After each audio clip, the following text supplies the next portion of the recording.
Hello everyone! I am back once again with episode 2.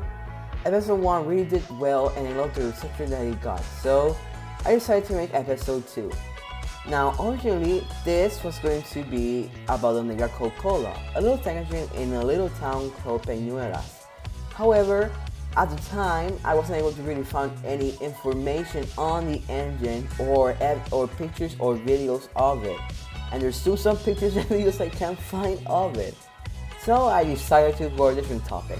Now I did find some topics, but the problem is that some of them are going to be released in September because it's such an anniversary, and others I just don't have the right equipment to do it.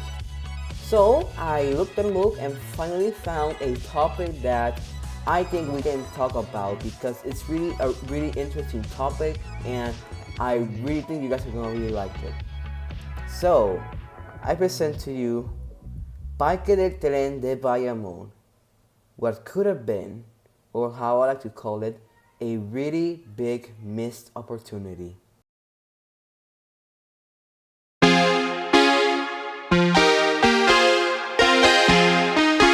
We sadly don't know when it opened, however we presume it must have been somewhere around the 90s or maybe late 80s. The park opened in 3 ways. There was one park which had many attractions, a second park, and the third park which is where the main attraction was, which is where the station was and the engines were. They had a total of 4 engines. They had engine number 5, who was previously from the Puerto Railroad and had been saved for scrap.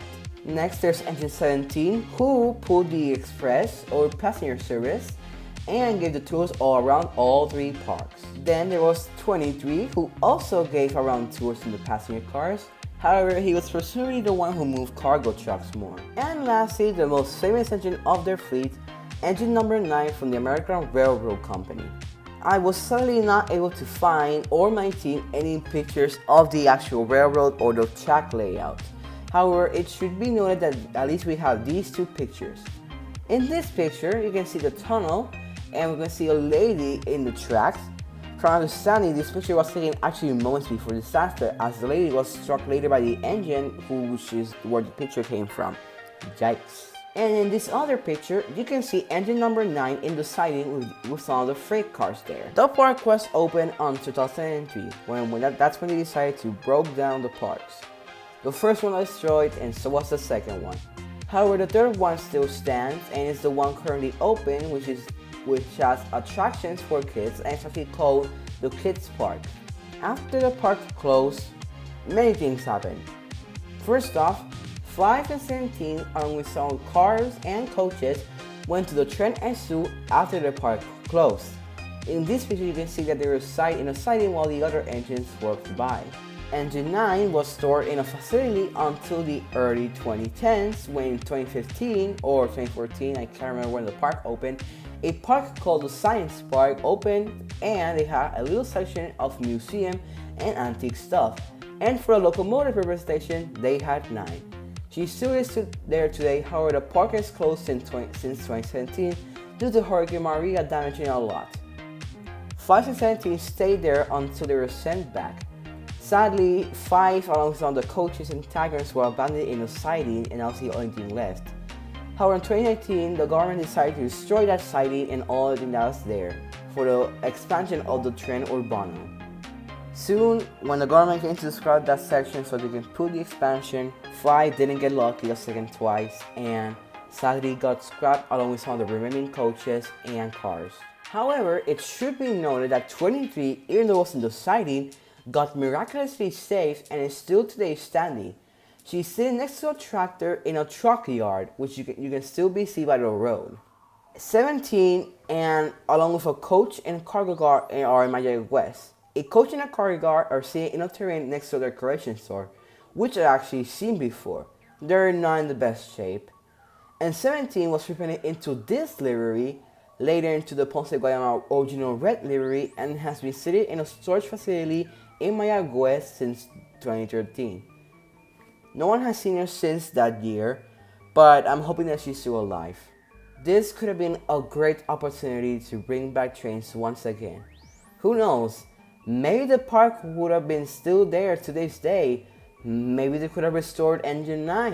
Maybe we would have a steam engine running. Or maybe we could still have some of the diesel engines running. It would be such a great, it would have been so great. Sadly though, not everything works out. God has a reason for everything. And there's a reason why it closed down, you know. It was so sad to see that now there's barely anything of it. But at least we have the memories, pictures, and what's left of it to remember what could have been a great opportunity to bring back trains once again.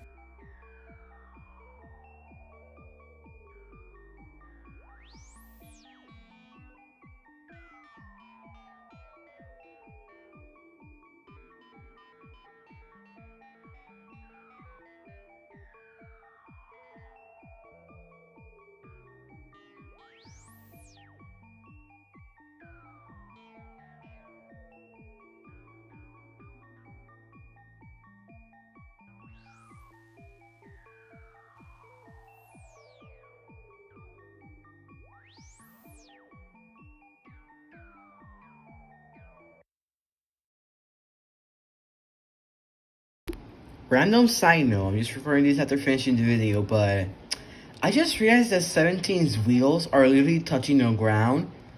Like, do sparks come out of it? Like, could you imagine going to such and seeing sparks come out of an engine?